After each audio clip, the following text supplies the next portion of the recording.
I want you to do something for me. Try to name just one person who has saved more human lives than anyone else who has ever existed.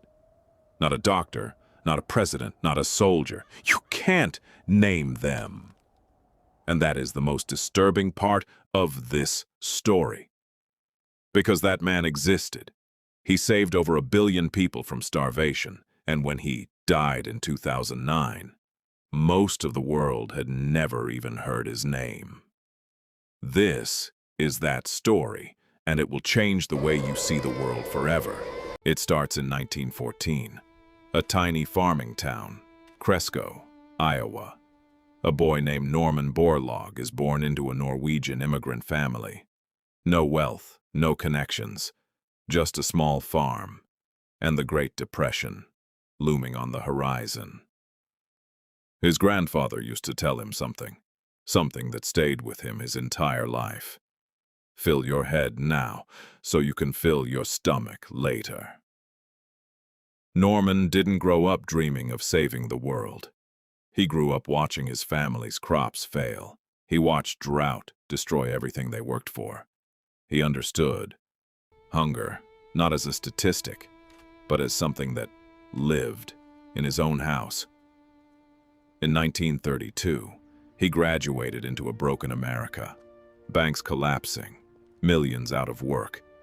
But somehow, through grit, wrestling scholarships, and sheer stubbornness, Norman made it into the University of Minnesota. He didn't even study agriculture at first. He studied forestry. Life had other plans for him. Fast forward to 1944. World War II is still raging, and Norman Borlaug takes a job that almost nobody wanted. The Rockefeller Foundation needed a scientist to go to Mexico. Mexican wheat farmers were losing everything to a disease called stem rust, a fungus that could wipe out an entire field in days. Borlaug packed his bags and moved to rural Mexico, not to a lab, to the fields.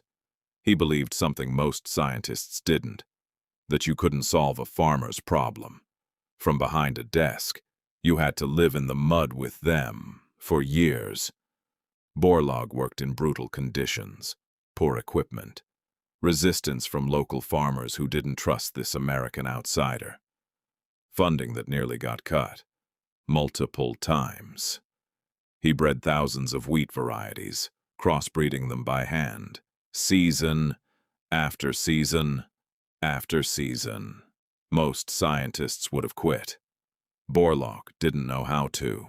India and Pakistan, mid-1960s.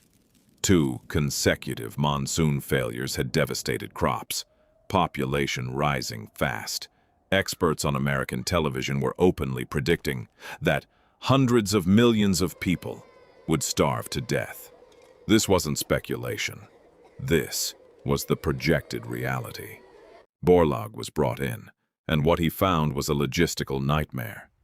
War was breaking out between India and Pakistan. Seeds had to be shipped through war zones.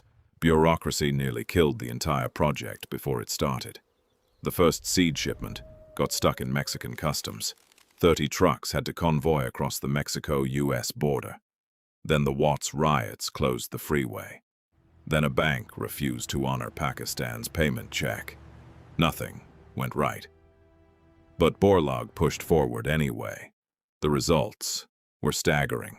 In Pakistan, wheat yields nearly doubled in just 5 years.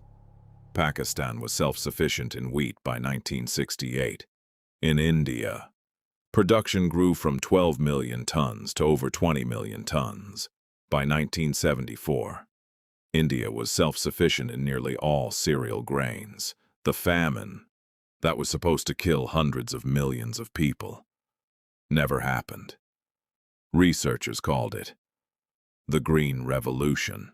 In 1970, the Nobel Committee did something they had never done before. They awarded the Nobel Peace Prize, not to a politician, not to a diplomat, but to an agricultural scientist. When the call came, he wasn't in some fancy office. He was out in a remote field in Mexico, working, His wife had to drive out to find him and deliver the news in person in his Nobel acceptance speech. Borlaug said something that still echoes today. He warned that the Green Revolution had not solved world hunger. It had only bought humanity time. He spent the rest of his life working in Africa. Same mission, same muddy fields, same stubbornness. Then, Borlaug discovered something extraordinary. A short, stubby wheat plant from Japan, called Norinten. Most farmers saw it as useless. It was too short to be commercially interesting. But Borlaug saw something different. This short wheat could hold massive amounts of grain without collapsing under its own weight. He crossbred it with his disease-resistant strains and created what's now called semi-dwarf wheat. The results were almost unbelievable. By 1963, nearly 95% of Mexico's wheat crops used Borlaug's new varieties. Mexico, a country that once had to import wheat to feed itself, became self-sufficient. But Borlaug wasn't done, not even close. Because at that exact moment, halfway across the world, two countries were standing on the edge of catastrophe. Here's the part of this story that should make you angry. Norman Borlaug died in September 2009, age 95. By then, his wheat varieties were feeding more than half the planet. He received the Nobel Peace Prize, the Presidential Medal of Freedom, the Congressional Gold Medal, one of only 7 people in history to receive all 3. And yet, ask 100 random people who Norman Borlaug is. Almost none of them will know. Borlaug himself never cared about the fame. When journalists called him the man who saved 1 billion lives, he laughed it off. He said he was just a stubborn farm boy who refused to give up. So why does this story matter to you? Right now, we live in a world obsessed with visibility. We celebrate people for going viral, not for solving problems. We remember names attached to controversy, more than names attached to contribution.